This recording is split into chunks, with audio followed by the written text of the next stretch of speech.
I బొమ్మలో I అంటే ఇమ్మిడి కాదంట. ఇన్వెస్టిగేషన్లో అసలు నిజాలు బయటపడ్డాయి.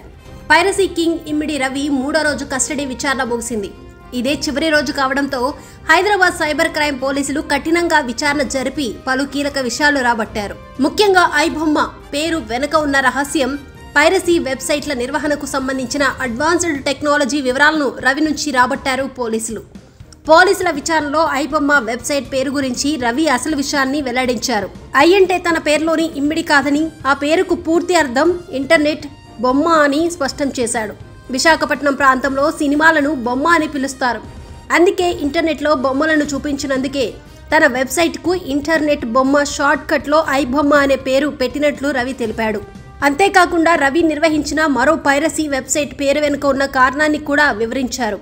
మరో వెబ్సైట్కు బలపం అనే పేరు పెట్టాలని భావించినప్పటికీ డొమైన్లో సాంకేతిక సమస్యల కారణంగా అందులో నుంచి ఎల్ అక్షరాన్ని తీసివేసి చివరకు దానికి బప్పం అని పేరు పెట్టినట్లు రవి పోలీసులకు తెలిపాడు. రవి తన మెయిల్ అకౌంట్ రీట్రైవ్ చేసిన విషయాలను కూడా పోలీసులకు వివరించాడు. రవి మెయిల్స్ లో స్పామ్, హైడెన్ ఫైల్స్ లో కీలక డేటాలను దాచినట్లు పోలీసులు గుర్తించారు. ఐబొమ్మ, బప్పం వెబ్సైట్లలో పోలీసులు 21,000కు పైగా పైరసీ సినిమాలను గుర్తించారు. ఓటీటీ ప్లాట్ఫామ్లపై వచ్చే సినిమాలను కూడా రికార్డింగ్ చేసి కాపీ చేసి పైరసీకి పాల్పడినట్లు విచారణలో తేలింది. సినిమాల రికార్డింగ్ల ఆడియో, వీడియో క్వాలిటీ పెంచడానికి రవి ఏకంగా కరేబియన్ దీవుల్లో ఉన్న అవుట్ సోర్సింగ్ కంపెనీలతో ఒప్పందాలు చేసుకున్నట్లు విచారణలో అంగీకరించాడు. రవి అప్లోడ్ చేసిన సినిమాలన్నీ ప్రధానంగా టెలిగ్రామ్ గ్రూపుల నుంచి సేకరించినవే అని కూడా స్పష్టం చేశారు.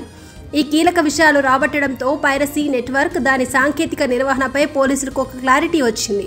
అయితే రెండో విడత కస్టడీలో తొలి రోజు జరిగిన విచారణలో రవి నెట్వర్క్ ఆర్థిక లావాదేవీలపై కీలక ఆధారాలు సేకరించారు పోలీసులు.